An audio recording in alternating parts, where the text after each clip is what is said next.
کہ واللہ لأقاتلن من فرق بین الصلاۃ والزکوٰۃ، کہ لوگوں اعلان کر دیا کہ ہمیں ان مرتدین کے ساتھ، ان منکرین زکوٰۃ کے ساتھ میں اللہ کی قسم جہاد کروں گا، قتال کروں گا، جب تک یہ راہ راست میں نہیں آ جاتے۔ ابو بکر اکیلا ان کے ساتھ جہاد کرے گا۔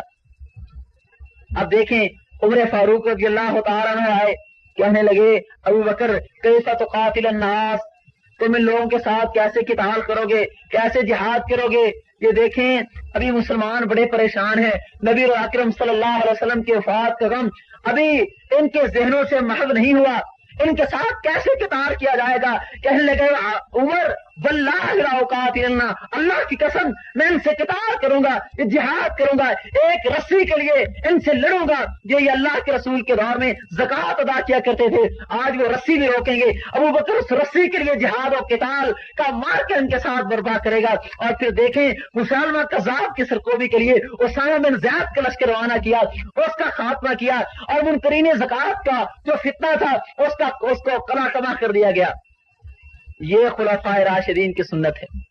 پھر دیکھیں عمر فاروق رضی اللہ تعالیٰ عنہ کا دور آتا ہے، یہ فارس، یہ کیسر جو بڑے بڑے اس وقت کے طاغوت تھے، سپر پاوریں تھی، یہ جہاد کی برکت سے، یہ غالب، یہ دعوت اور جہاد کے جو صبر کے نتیجے میں اللہ رب العالمین نے ان کو پاس کے رکھ دیا۔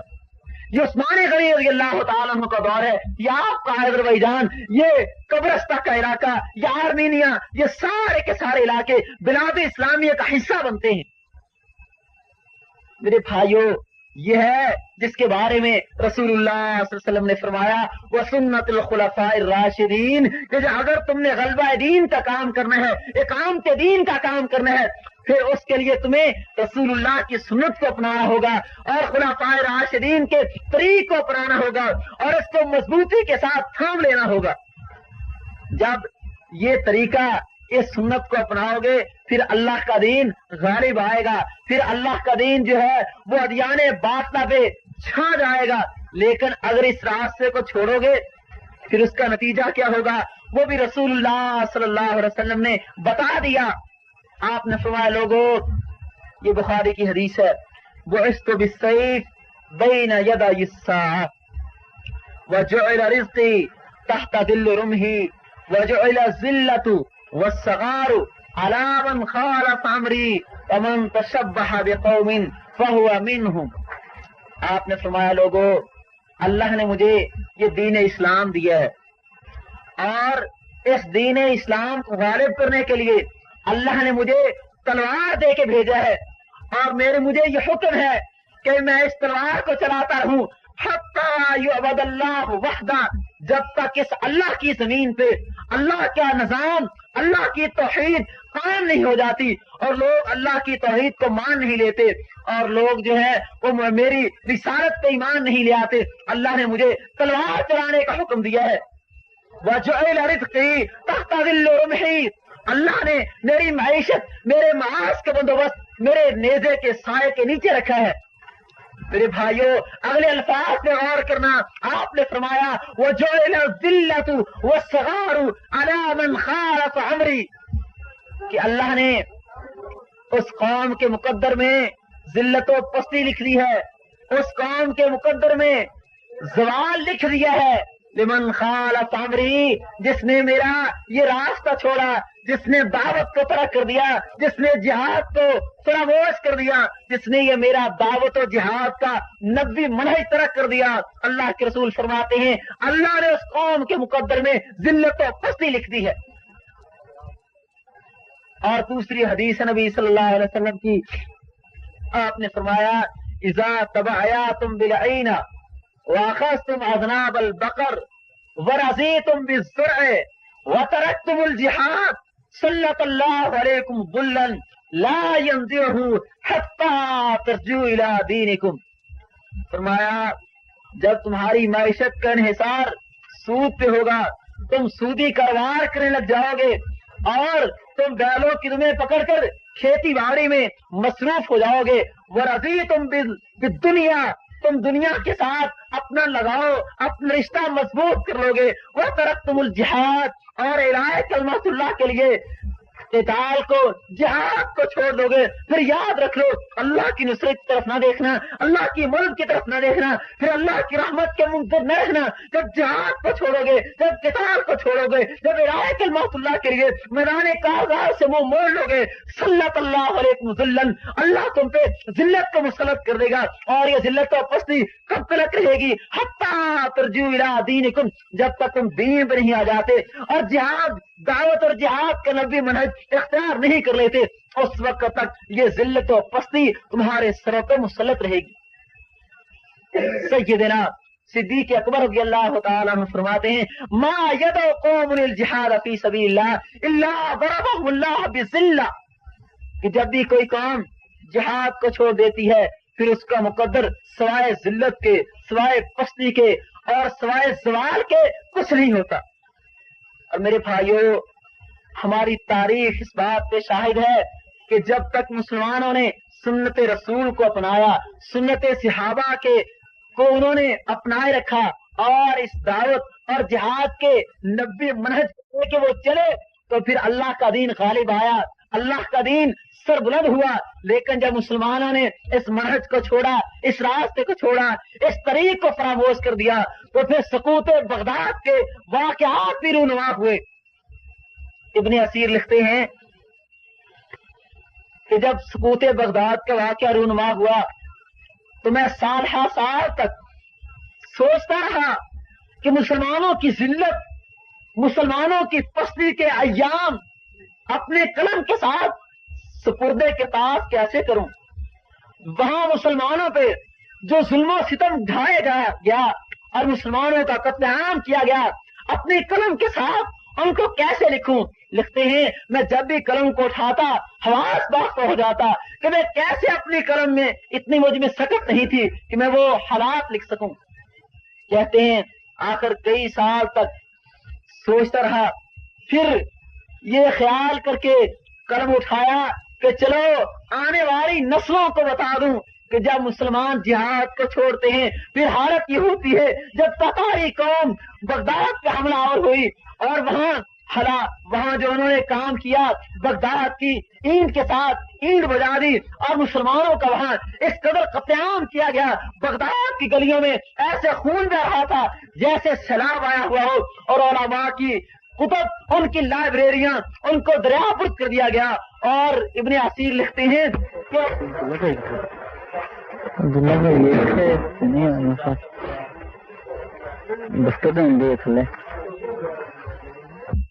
تک آج ہم دیکھ رہے ہیں ہر طرف ذلت ہے, ہر طرف زوال ہے, امت مسلمہ پٹ رہی ہے اور کفر کا ان پہ تسلط ہے, اور کافر قومیں مسلمانوں پہ اپنا, مسلمانوں کے مال و جان پہ اپنا حق سمجھتی ہیں. میرے بھائیوں, سچی بات ہے, اس کی وجہ اور اس کا سبب صرف اور صرف ایک ہے کہ ہم نے اس راستے کو چھوڑ دیا ہے, اس منہج کو بھلا دیا ہے کہ محمد رسول اللہ صلی اللہ علیہ وسلم نے ہمارے لیے منتخب کیا تھا. اللہ قرآن میں فرماتے ہیں ان الذین یحادون اللہ ورسولہ قبتوا کما قبت الذین من قبلہم. اللہ فرماتے ہیں کہ یہ اللہ کا فیصلہ ہے, یہ اللہ کا قانون ہے. لا تبدیل لکلمات اللہ, اللہ کے جو قوانین ہیں, جو اللہ کے ضوابط ہیں, جو اللہ جس بات کو کہہ دیتا ہے کبھی اس میں تبدیلی نہیں آتی, کبھی اللہ کے قانون میں کوئی کمی اور لچک نہیں ہوتی. اللہ فرماتے ہیں میرا یہ فیصلہ ہے, جو قوم بھی اللہ اور اس کے رسول کے راستے کو چھوڑ دیتی ہے کو بھی تو ان کو تباہ و برباد کر دیا جاتا ہے. اللہ فرماتے ہیں اے امت محمد صلی اللہ علیہ وسلم, تم سے پہلے بہت سی قومیں زمین پہ آئیں, بہت سی قوموں نے یہاں آ کے اپنا بسیرا کیا, لیکن تم نے سنا قوم نوح کو اللہ رب العالمین نے ان کی شکلیں بگاڑ دی, بندروں اور خنزیروں میں ان کو تبدیل کر دیا. اور اسی طرح بہت سی قوموں پہ اللہ کے عذاب کا کوڑا برسا. اس کی وجہ کیا تھی؟ اللہ فرماتے ہیں انہوں نے اپنے نبی کے راستے کو چھوڑا. جو قوم بھی اپنے رہبر و رہنما کے طریق کو چھوڑ دیتی ہے, اس منہج کو ترک کر دیتی ہے, اللہ فرماتے ہیں کا گروہ ہوگا اور ایک اہل النار ہوں گے. اور اللہ رب العالمین ان دونوں گروہوں کا استقبال کریں گے. اللہ قرآن مجید میں فرماتے ہیں جو نیک لوگ ہوں گے، جو میرے بندے جنہوں نے اپنی زندگی